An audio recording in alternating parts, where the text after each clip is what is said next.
que ça revienne. Même si, quelque part, excusez-moi, quelque part, je n'ai plus là-bas de famille.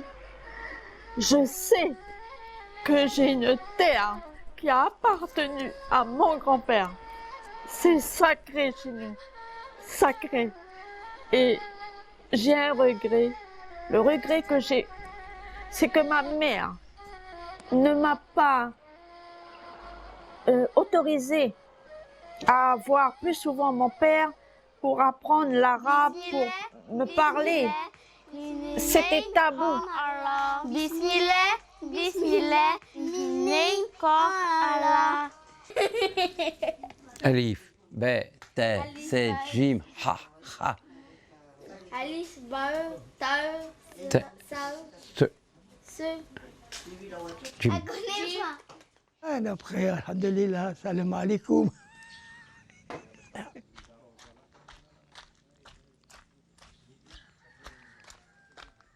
C'est pas haram. Tawti, ouais, Tawti, quand il est resté.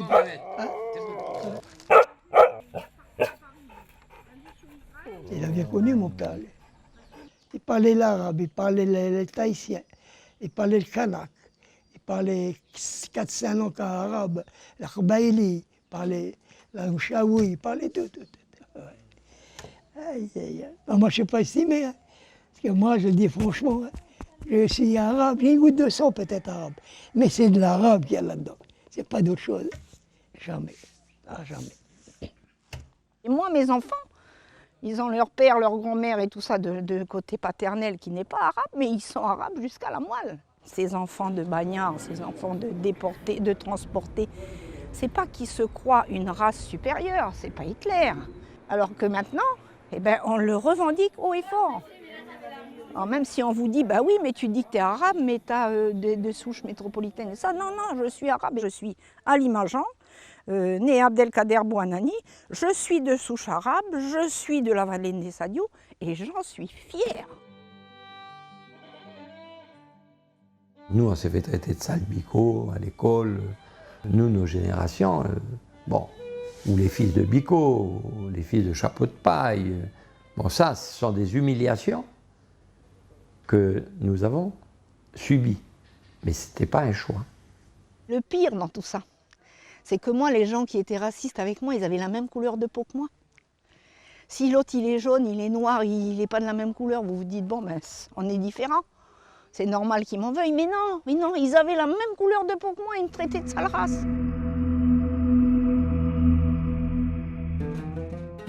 Je suis très fière en regardant la mer de me dire que là, sur cette même terre de Nessadiou, où il y a la mosquée, pas loin il y a la mer, et cette mer-là pourrait un jour m'emmener vers mes racines. Comme mon père a fait le sens contraire, de l'Algérie jusqu'à là, mais dans des conditions inimaginables, inhumaines. Je pense qu'on peut relever la tête et dire, moi, personnellement, Lucette Ouiba Benamar, je suis très fière d'avoir eu un père, un grand-père déporté, sacrifié. C'est pour ça que je lève la tête et jusqu'à ma mort, je la laisserai lever. C'est pour le nom des Ouiba Benamar. Voilà.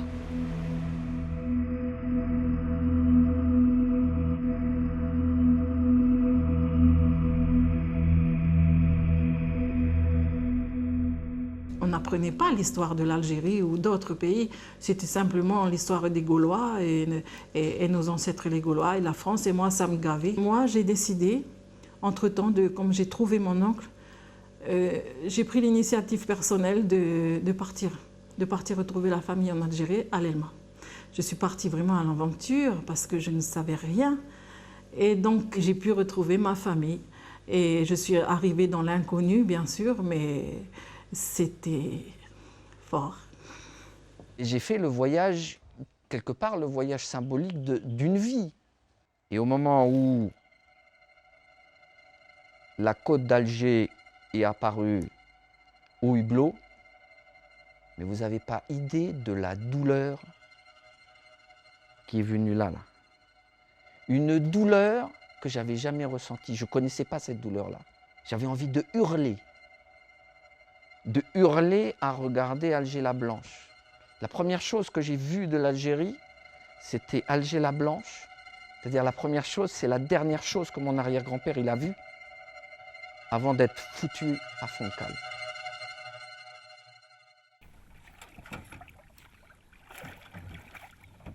On est parti dans la montagne à Djidjel. Il y avait peut-être 200 Boufnèches. De partout, ça sortait. C'est une tribu, hein, les Boufnèches. Hein. Ça sortait de partout. Mais il y a des blancs, des noirs, des jaunes. Il dit ça, c'est un Boufnèche. Hein. Oh, et là, on arrive. Et là, il bloque. Et puis le vieux fait que ça calme. Ça. Là, la plateforme qui est là, avec le caillou au milieu, ça, c'était. À moi, il regarde mon père, normal. Ça, c'était ton grand-père. Ton grand-père qui a été déporté en Algérie, c'est là qu'il habitait. Mais il ne reste plus que la plateforme. Et là, ben, on s'est assis tous les trois. Hein. Il y a une émotion très forte. Parce que là, on peut dire que nous, on demande là. Quoi. Il y a une source qui coule dans la montagne. Et là, les mecs, ils viennent chercher l'eau, tout. Et c'est la source des Boufnèches. Donc, on a bu à la source. Et là, je peux te dire, quand tu bois là, tu dis, il y a quelque chose là. Là, tu sens quelque chose passer dans tes veines.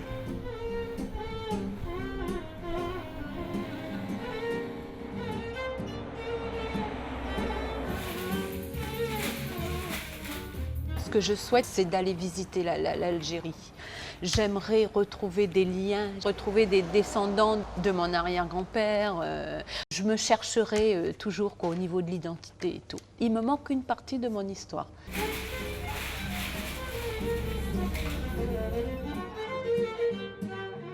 Pour nous, aller découvrir Alger ou certaines villes d'Alger, c'est quelque chose de fabuleux. J'ai pu discuter avec des gens d'ici, des descendants algériens qui ont été là-bas. Je veux dire, tous, sans exception, étaient enchantés. Je pense que ça pourrait être la même chose pour ceux qui pourraient venir nous voir.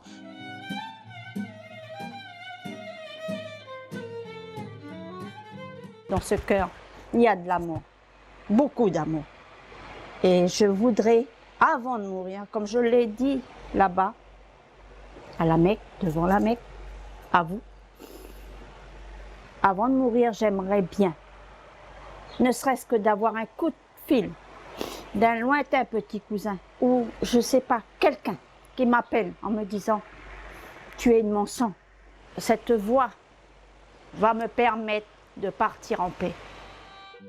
بابا يقولوا جبل الأمور وأماكن قال الأخوات أنا ما نعرف وين جبل الأمور ولا الأخوات أنا ما نعرف. Ça fait à peu près 150 شهر ou peut-être 150 ans déjà. Ouais, ici. Je me suis battue comme je suis allée pour obtenir le passeport. Il y a eu plus de 40 députés qui sont venus chez moi un jour pour découvrir l'histoire. D'abord, quand j'ai eu le refus du visa, j'ai dit « Pourquoi vous me refusez un visa? Expliquez-moi pourquoi vous avez laissé mon grand-père dans le Pacifique.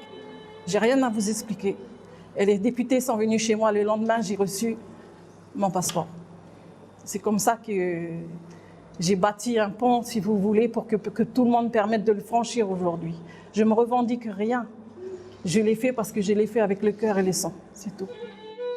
Le passeport algérien, c'est un parcours du combattant pour l'avoir. Si tu n'as pas quelqu'un qui t'aide à l'avoir, quand tu passes dans les administrations, et je passe dans les administrations, moi je suis passé dans l'administration de Sétif, on m'a fait revenir 5 jours. 5 jours.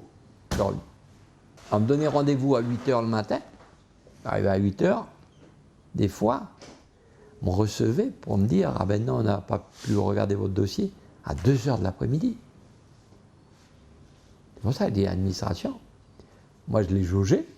Je me dit « Punaise, en Algérie, il faut qu'ils fassent du ménage un peu dans leur administration. » Quand on dit aux Algériens « Nous sommes à 22 000 km, quand il fait nuit chez vous, il fait jour chez nous », ils ne comprennent rien du tout. C'est très compliqué déjà l'administration française, c'est compliqué l'administration algérienne. Je demande à l'administration algérienne de pouvoir trouver la solution d'alléger ou de faciliter les choses pour les familles. Si on est interdit d'y aller ou si c'est difficile d'y aller, ça veut dire qu'on on continue à nous condamner à l'exil. هذه القوانين لا تمنع هؤلاء المهجرين للاتصال بعائلاتهم والانتماء إلى مرجعيتهم الجزائرية الأمازيغية، وبهذا يعني فيهم كثير لأنهم ينتمون إلى العائلة الأصيلة، يعني هم ليس من الدرجة الثانية أو الثالثة كما يتخيلون، بل هم من الأصول الفكرية والأصيلة التي صنعت هذا المجتمع وما هو عليه الآن.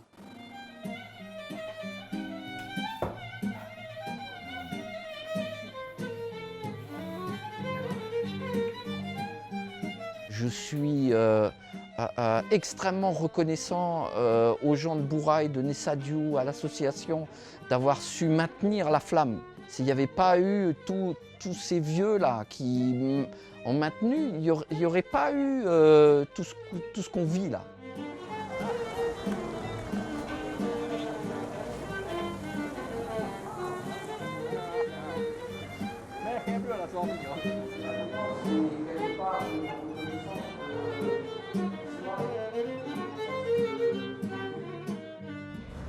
À Nessadiou, nous, on a gardé, on a su garder les coutumes, les traditions des vieux, la façon de vivre des vieux, le partage. C'est-à-dire que lorsque, par exemple, à 11 h, il y a des gens qui arrivent parmi nous, eh bien, on partage. Même qu'il n'y a pas assez, mais on fera le nécessaire pour que tout le monde puisse manger. On a gardé ces coutumes par rapport à l'islam.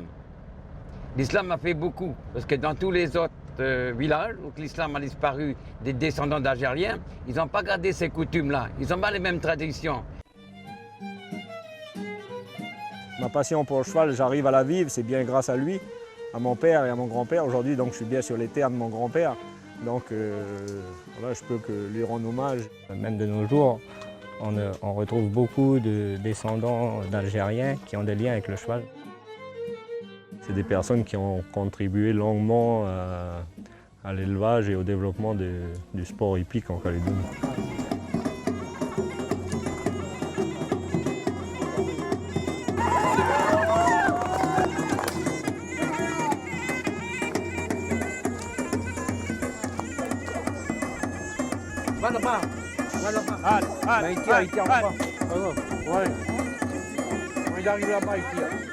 C'est eux qui ont tout bâti. Nous, je veux dire, on a quand même la cerise sur le gâteau par rapport à ce qu'ils ont connu et vécu. Hey! Hey! Il y a de la place là-bas. Si vous venez par exemple à Nessadiou, lorsqu'on nettoie le cimetière, vous verrez à 90% des jeunes qui viennent nettoyer. Ça représente déjà nos racines parce que tous les plus vieux ont été enterrés ici, toute notre famille et puis tous nos descendants ils sont ici. On vient, nous, qu'on est de deuxième génération, avec nos petits-fils et puis tout ça, on leur donne déjà l'envie de suivre cette coutume, on va dire, hein, puis de respecter ces gens qui ont souffert. En 1872, à Bourail, le premier Algérien est mort. Il a été enterré à Bourail, mais dans des circonstances qui ne convenaient pas à l'islam. Alors le vieux Miloud, il a dit, ben, je donne ce terrain pour les Arabes pour faire un cimetière. Ça s'est passé en 1891. La mairie n'avait plus rien à voir, pas de subvention, rien de donner. Quand on regarde, il y a des prénoms arabes et des prénoms français. Pour être mieux vu dans le pays, eh ben, il fallait porter un nom français. Pour aller aux bonnes écoles, il fallait porter un nom français. Ce qui fait que les vieux donnaient des noms français pour protéger leurs enfants.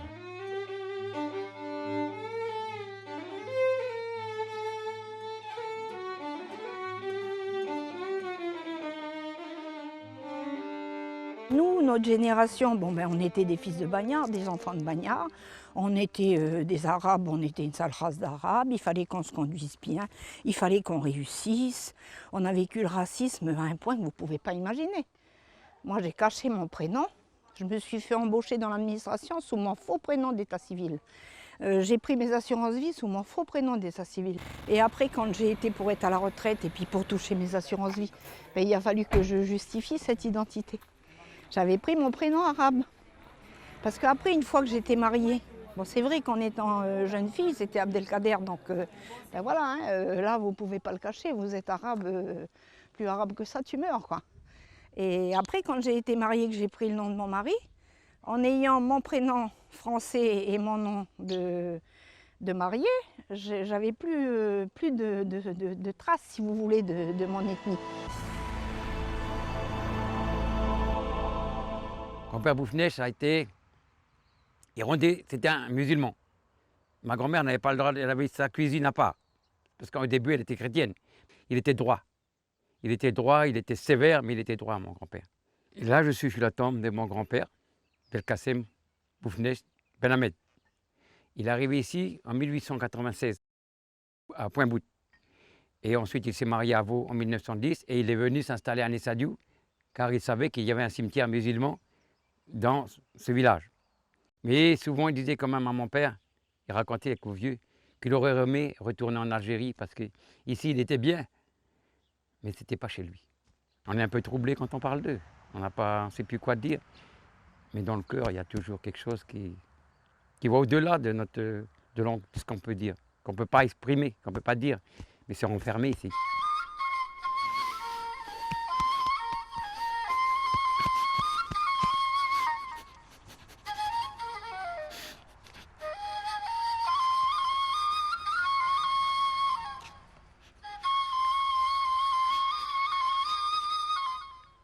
Et là où il y a grand-père Tayeb aussi. Grand-père Tayeb, c'était un bon aussi. Il y a mes frères. Saïd, Belkacem, Tayeb, Karim. Toute la famille est là. Et moi, je serai là. Si Dieu le veut, Inch'Allah.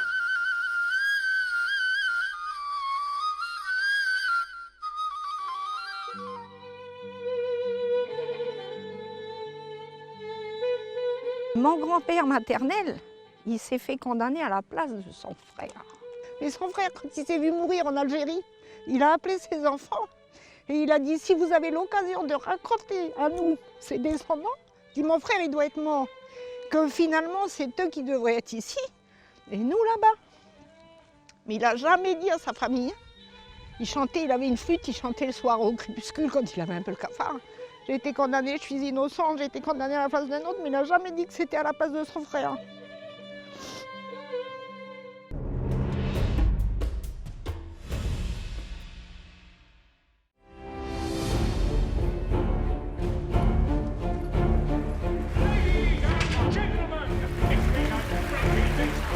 قريبا على الجزيرة الوثائقية.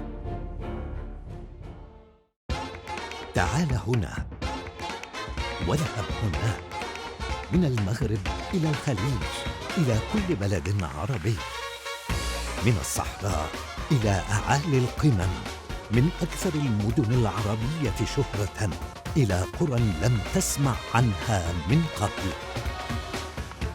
تعال معنا، تعال إلى أماكن عربية تستحق أن تكتشفها وتستمتع بقصصها في يوم كامل، يوم في الشهر نحل ضيوفاً على بلد عربي.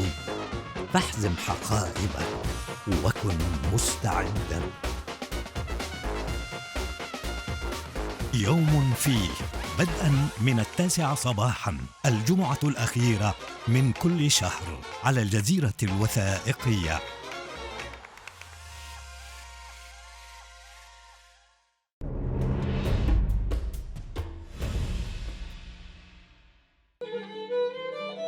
On sait d'où l'on vient. Et pour pouvoir dans la vie, il faut savoir d'où l'on vient pour pouvoir aller. Même dans 2 ou 3 générations, ça sera la même histoire. On ne pourra pas la changer. Elle est écrite comme ça et elle restera.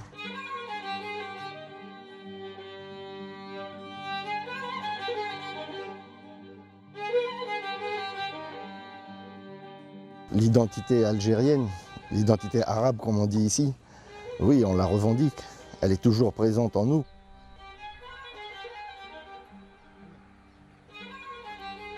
Ce dont on a besoin, qui a été à chaque fois traduit auprès des autorités algériennes qu'on a pu rencontrer, c'est de dire il faut ici installer un couple de professeurs d'arabe à Bouraï. Parce que la population algérienne, lorsqu'elle a été libérée, elle a été à 90% libérée à Bouraï. On a perdu un peu notre identité, quoi, hein. Mais c'est pas simple. C'est pas simple comme la langue. J'aimerais bien apprendre la langue, mais qui va me l'apprendre? On n'a personne ici qui donne des cours d'algérien. Vous voyez, il y a beaucoup de choses qui mériteraient d'être faites, quoi. Le gouvernement algérien, en investissant là-dedans, c'est redonner la possibilité à nous, mais surtout à nos jeunes, de retrouver à travers la langue la culture.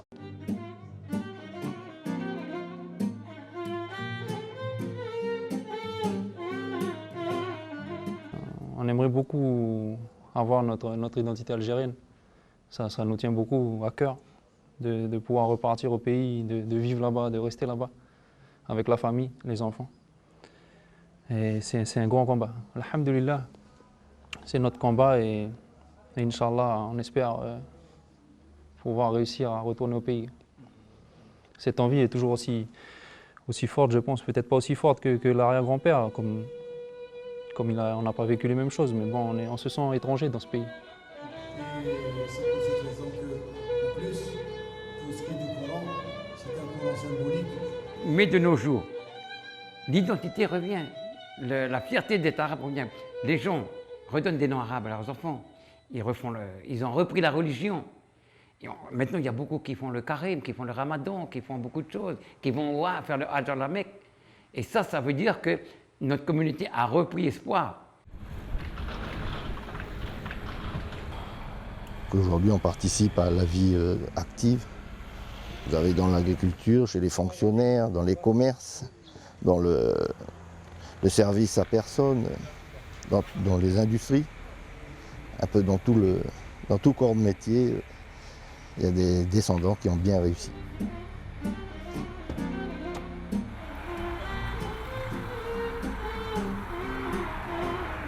Mon avenir, il est ici. Donc, je me sens profondément calédonien, avant tout. En même temps, après, je me sens aussi, quelque part, un peu algérien. On nous a transmis l'amour de l'Algérie. Quand je dis il, c'est mes grands-parents. On a vécu à Nessadiou, comme il disait Christophe Sand, là où a été maintenue la flamme. Donc dans cet environnement-là, on n'a pu que grandir avec l'amour de l'Algérie, se sentir différent des autres. Légumes, et ça, carottes. Exine, combien? L'endroit où je vis, moi, c'est Nessadiou. Et Nessadiou, ça a été, à un certain moment de l'histoire, le refuge des Arabes. On leur a donné des concessions, c'est pas pareil, hein. Et donc, les relations ont toujours été normalement bien, sauf qu'au début, il y a eu des tiraillements. Il y a eu des Arabes qui n'avaient pas les moyens de faire survivre leur famille, bon, qui volaient du bétail ou n'importe quoi. Mais vous savez, aujourd'hui, les gens peuvent très bien vivre et ils volent toujours du bétail, donc on ne peut pas mettre ça sur le compte tout le temps des Arabes. Il y a une représentation algérienne à travers nous, à travers les noms, à travers les prénoms. Il y a une représentation musulmane à travers la mosquée. Mais on n'a pas un imam algérien. On n'a pas une adresse permettant de dire l'Algérie est présente en Nouvelle-Calédonie. La grande majorité, en fait, qui se réclame de l'islam aujourd'hui, c'est surtout des gens, justement, c'est plutôt une identité que de pratiquer consciemment la religion, quoi.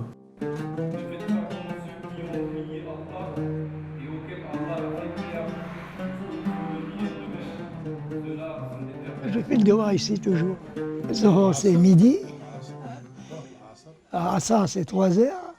Maghrib, c'est après Isha, le dernier.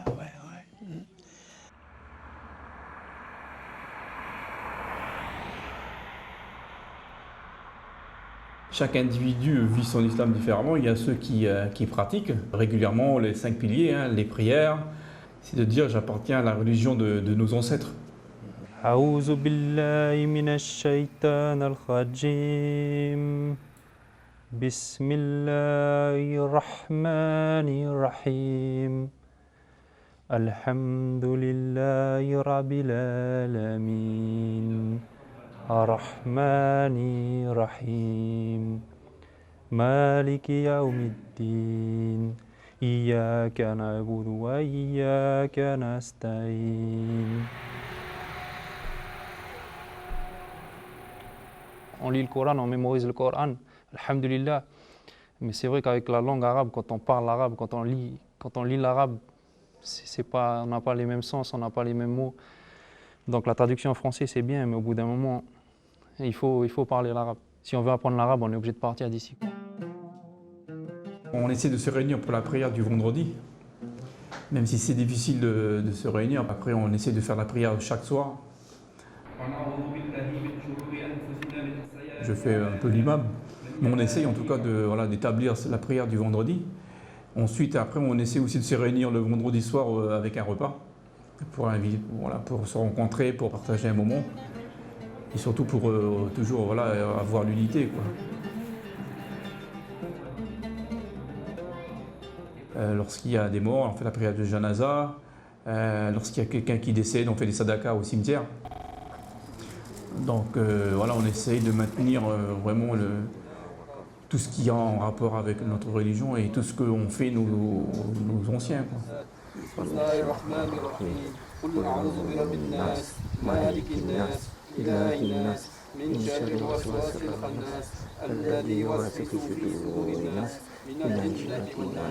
Ici en Nouvelle-Calédonie, donc je dirais la majorité religieuse, c'est une majorité chrétienne.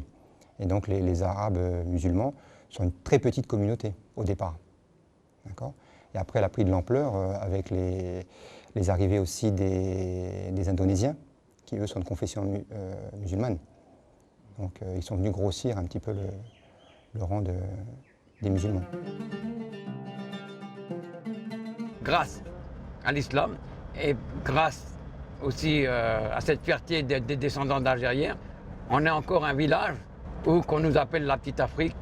Et j'espère qu'on va refaire des demandes et recontacter le président de France pour qu'ils essayent avec l'Algérie de faire qu'on ait une communauté, qu'on est reconnu dans le monde, qu'on a une maison, comme on appelle la maison de la Calédonie en France, la maison de l'Algérie en Calédonie. Voilà, moi, ce que je voudrais, avant de mourir, qu'on est en Nouvelle-Calédonie, pour les enfants, pour notre communauté.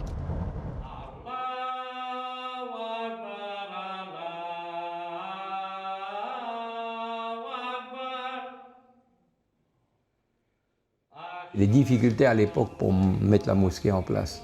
Il a fallu 10 ans et on n'a pas pu l'appeler au départ mosquée, on l'a appelé centre culturel islamique. Tout ça parce qu'il fallait cacher. Cacher encore parce que le terme mosquée faisait peur à l'époque, c'est le gouvernement Pasqua.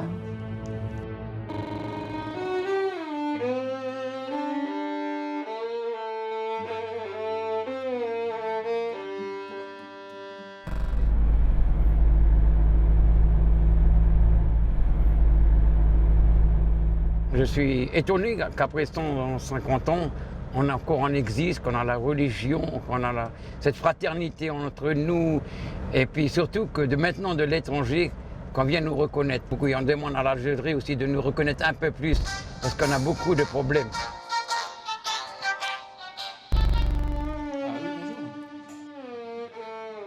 بعد مرارة طويلة دامت 30 سنة من النفي، سمح للقائد بومزراق المقروني بالعودة إلى الجزائر في العام 1904 ليتوفى بعد سنة من ذلك. أما نجلاء الشيخ الحداد فكلاهما فر من كاليدونيا سنوات النفي الأولى باتجاه مكة المكرمة، حيث توفي الشيخ محمد هناك، بينما وهو يحاول عائدا إلى الجزائر عبر فرنسا توفي الشيخ عزيز فجأة في العام 1895 بباريس، وينقل جثمانه لاحقا ليدفن في أرض أجداده. لكن حلم العودة لم يتحقق لجل المنفيين لتمتزج دماؤهم بالآخر في هذه الجزيرة.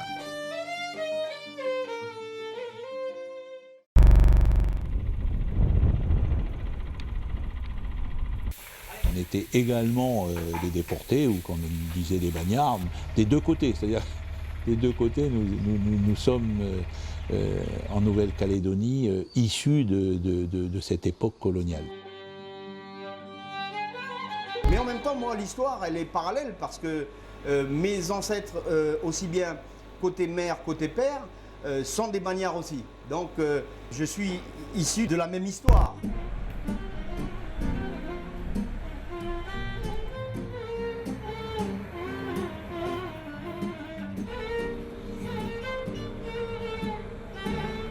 Les Arabes, c'était presque des déportés politiques, c'était pas des délinquants ni quoi que ce soit, hein, quand même. Hein.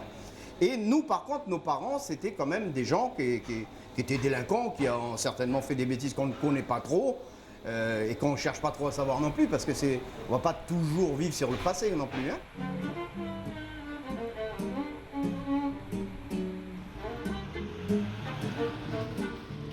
C'est l'histoire qui fait que quelquefois, il y a des situations personnelles, humaines, qui font que les gens se retrouvent à des endroits où ils ne devraient pas être au départ. Mais après, je pense qu'il y a ce brassage culturel, ethnique, qui fait la richesse d'un pays aussi. Hein, la Calédonie, je dirais, c'est une petite île dans le Pacifique, mais il n'y a pas beaucoup d'habitants. Mais c'est une île, on va dire, assez pluriethnique malgré tout. La communauté algérienne est à mon avis la plus grande, hein, puisqu'il y a une bonne quinzaine d'années, je crois qu'on en recensait près de 15 000 en comptant les descendants, qui ne portent pas malheureusement, donc ils sont un petit peu fendus dans la masse parce qu'ils n'ont pas forcément des noms arabes.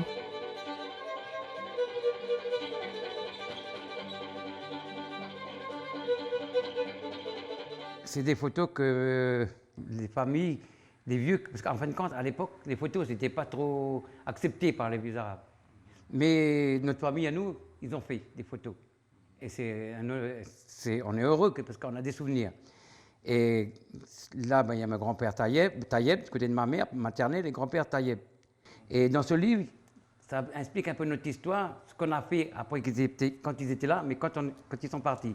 Ce livre, pour moi, il a une grande valeur. Et il y a des photos de tous les vieux que j'ai pu retrouver. Et il y en a beaucoup qui viennent le regarder. Tous les samedis, c'était la poule qu'on tuait. Il fallait tuer une poule. Il y avait 25, 30, 40 000. Et nous, on était à côté, ils écoutaient en arabe parce qu'il ne fallait pas parler. On les écoutait parler en arabe, parce que moi j'ai connu les derniers déportés, les derniers, quoi. Ça fait qu'on les écoutait parler en arabe. Et déjà, moi, quand j'entendais parler arabe, ça me touchait du cœur. J'aurais tant aimé. Et c'était formidable. Quand j'étais aux anges quand je les entendais parler arabe. Mais de toute façon, maintenant, c'est pareil. Quand j'entends parler arabe à la télé, j'écoute, je suis de la musique, tout.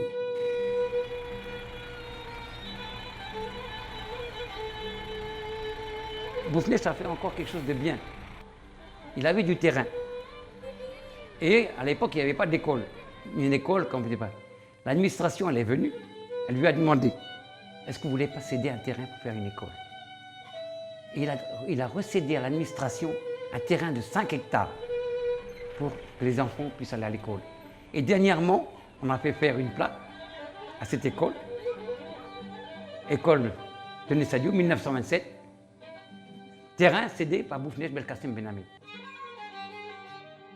الراسخ عند معظم أحفاد الجزائريين أن كاليدونيا وطن ساهم في بنائه أجدادهم المقهورون، وبات إذن لهم كما لغيرهم، ولا يجب أن تظلل مآسي الماضي مساحات المخيال العام لهؤلاء، وأن عليهم أن يشكلوا مجتمعا فاعلا وناجحا مع الإبقاء على المرجعية المميزة لكيانهم. Ce que tous nos vieux ils attendent de nous, collectivement dans ce pays-là, c'est que on envoie au reste du monde une image d'espoir. Une image de dire que chacun peut garder son identité, parce que je crois profondément à un besoin d'identité pour être bien dans sa peau, mais que ces identités peuvent se juxtaposer et vivre paisiblement les unes avec les autres dans le XXIe siècle sans avoir nécessairement à se confronter et à, j'allais dire, à guerroyer les unes contre les autres.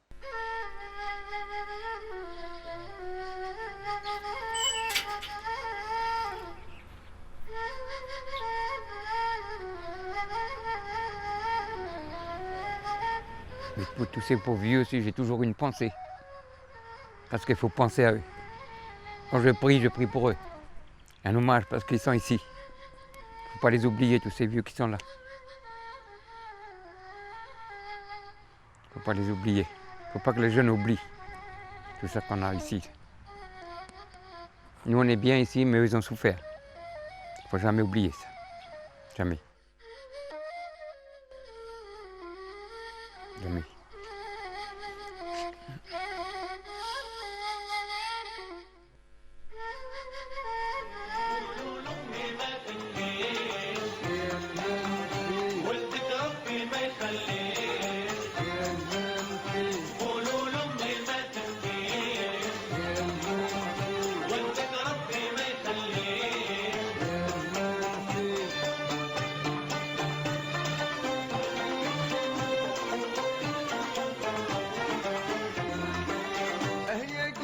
وشدك تعين او الصوفة دايما يبكي او جميلة معمرة في الماء او القلب عوام فيها